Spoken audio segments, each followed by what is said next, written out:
Halo, perkenalkan nama saya Renata Ningrum, NIM saya 191134053. Jadi di sini saya akan menjelaskan tentang bakat dalam psikologi.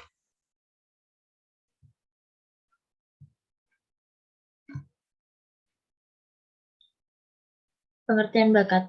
Bakat merupakan kemampuan yang telah dimiliki setiap manusia untuk mempelajari sesuatu dengan cepat. Bakat dimiliki manusia sejak lahir. Bila diasah dan dikembangkan dengan tepat, bakat dapat dijadikan suatu jalan untuk pengembangan diri seseorang. Pengertian bakat menurut para ahli.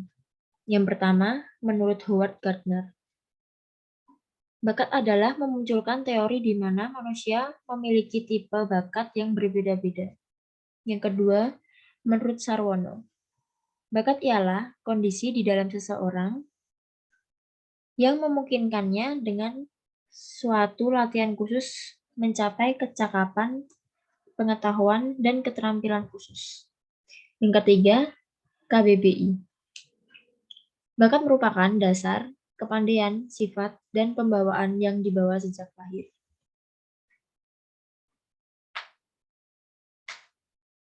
Macam-macam jenis bakat. Yang pertama ada bakat umum, dan yang kedua ada bakat khusus. Yang pertama, bakat umum. Bakat umum adalah kemampuan yang berupa potensi dasar yang bersifat umum, artinya setiap orang memiliki. Dan yang kedua, bakat khusus. Kemampuan yang berupa potensi khusus, artinya tidak semua orang memiliki. Jenis-jenis dari bakat khusus. Yang pertama, bakat verbal. Bakat verbal adalah bakat tentang konsep-konsep yang diungkapkan dalam bentuk kata-kata. Yang kedua, bakat numerikal. Bakat tentang konsep-konsep dalam bentuk angka. Yang ketiga, bakat abstrak. Bakat abstrak adalah kemampuan khusus seseorang dalam hal membuat pola, rancangan, ukuran, bentuk, atau posisi-posisi. Yang keempat, bakat mekanik. Bakat mekanik adalah tentang prinsip-prinsip umum, IPA, tata kerja mesin, perkakas, dan lain-lainnya. Yang kelima, bakat relasi ruang atau spasial. Adalah bakat untuk mengamati, menceritakan pola, 2 dimensi, atau berpikir dalam 3 dimensi. Yang keenam, bakat kecepatan, ketelitian, klerikal. Bakat tentang tugas, tulis-menulis, ramu-meramu, untuk laboratorium, kantor, dan lain-lainnya. Yang ketujuh, bakat skolastik. Kemampuan dalam penalaran, mengurutkan, berpikir, dalam pola, sebab dan akibat, menciptakan hipotesis, mencari keteraturan konseptual atau pola numerik. Dan yang terakhir ada bakat bahasa atau linguistik. Bakat tentang penalaran analisis bahasa. Selanjutnya, teori bakat menurut Howard Gardner. Yang pertama, bakat logika matematika. Bakat yang menggunakan logika terutama pada matematika.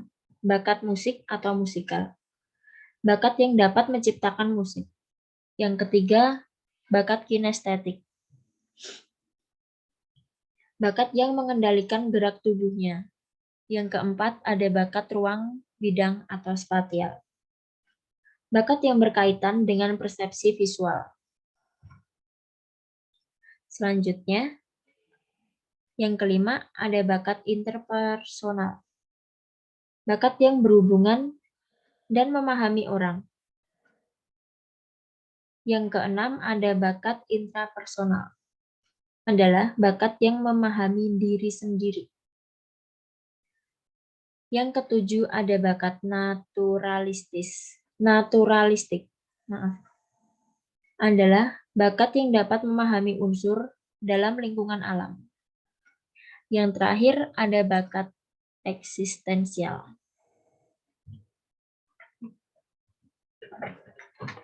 Faktor yang mempengaruhi bakat dalam psikologi. Yang pertama, minat individu. Suatu teori bakat dalam psikologi tertentu tidak akan berkembang dengan baik apabila tidak disertai minat yang cukup tinggi terhadap bidang atau hal yang sesuai dengan teori bakat dalam psikolog tersebut. Yang kedua, ada motivasi yang dimiliki individu. Suatu teori bakat dalam psikologi akan menjadi kurang berkembang atau tidak akan menonjol bila kurang disertai oleh adanya motivasi yang cukup tinggi untuk mengaktualisasikannya. Yang ketiga, ada nilai hidup yang dimiliki individu. Cara individu memberi arti terhadap sesuatu di dalam hidupnya, dalam hal ini yang berhubungan dengan teori bakat dalam psikologi sebagai bintang film. Teori bakat dalam psikologinya tersebut tidak akan dapat berkembang secara baik bila ia memberi arti yang negatif terhadap profesi sebagai bintang film. Yang keempat, ada kepribadian individu. Sangat memegang peranan bagi perkembangan teori bakat dalam psikologi individu.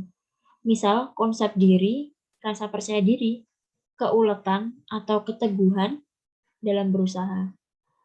Kesediaan untuk menerima kritik dan saran demi untuk meraih sukses yang tinggi. Yang terakhir ada maturity atau kematangan. Dalam menentukan kapankah saatnya, pada usia berapakah, suatu keunggulan atau teori bakat dalam psikolog tertentu sudah matang untuk dikembangkan atau dilatih. Sebab untuk masing-masing keunggulan dan untuk setiap individu kematangannya belum tentu atau tidak selalu sama. Jadi itu yang bisa saya sampaikan tentang bakat dalam psikologi. Jika ada kesalahan kata, mohon dimaafkan. Terima kasih.